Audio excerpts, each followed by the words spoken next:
अध्याय 21। वाक्य सेंटेंस। बच्चों, वाक्यों से हमें पूरी बात पता चलती है। भाषा की तीसरी और सबसे बड़ी इकाई वाक्य है। प्रत्येक वाक्य का अपना स्वतंत्र अर्थ होता है। वाक्य में एक या अनेक शब्द हो सकते हैं। वाक्य में आए शब्दों को पद कहा जाता है। नीचे दिए गए वाक्यों को पढ़ो। भावों और विचारों को व्यक्त करने वाला शब्दों का सार्थक एवं व्यवस्थित शब्द समूह वाक्य कहलाता है। वाक्य के भाग। उद्देश्य। वाक्य के इस भाग में कर्ता तथा कर्ता के विशेषण आते हैं। विराट ने शतक जमाया। हिमांशु ने निबंध लिखा। चिड़िया के बच्चे उड़ना सीख रहे थे। उपयुक्त वाक्यों में विराट, हिमांशु तथा चिड़िया के बच्चे ये सभी शब्द क्रिया के कर्ता हैं। ये सभी शब्द उद्देश्य हैं।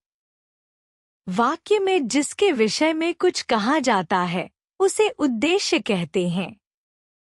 अर्थात क्रिया का कर्ता ही वाक्य का उद्देश्य होता है। कर्ता के विशेषण भी उद्देश्य के अंतर्गत आते हैं। विधेय। वाक्य के इस भाग में कर्म, कर्म के विशेषण, क्रिया तथा क्रिया विशेषण शब्द आते हैं। श्री कृष्ण ने गोपियों की मटकी फोड़ी। राधा रोज सुबह मंदिर जाती है। भूमिका ने सब सच सच बता दिया। उपयुक्त वाक्यों में गोपियों की मटकी फोड़ी, रोज सुबह मंदिर जाती है तथा सब सच सच बता दिया ये सभी शब्द कर्म, कर्म के विशेषण, क्रिया अथवा क्रिया के विशेषण हैं। ये सभी शब्द विधेय हैं। कर्ता के विषय में जो भी कुछ कहा जाए उसे विधेय कहा जाता है। अर्थात कर्म, कर्म के विशेषण, क्रिया तथा क्रिया के विशेषण ये सभी विधेय होते हैं। कुछ अन्य उदाहरण। रोहित के विद्यालय में कल भाषण की प्रतियोगिता है। रोहित और दिव्या मुंबई गए।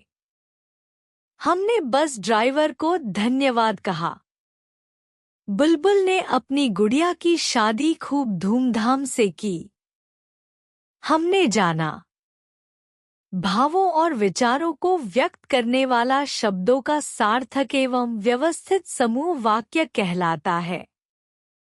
प्रत्येक वाक्य का अपना स्वतंत्र अर्थ होता है। वाक्य में एक या अनेक शब्द हो सकते हैं। वाक्य में आए शब्दों को पद कहा जाता है। वाक्य के दो भाग होते हैं, उद्देश्य और विधेय। वाक्य में जिसके विषय में कुछ कहा जाता है उसे उद्देश्य कहते हैं। कर्ता के विषय में जो भी कुछ कहा जाए उसे विधेय कहा जाता है।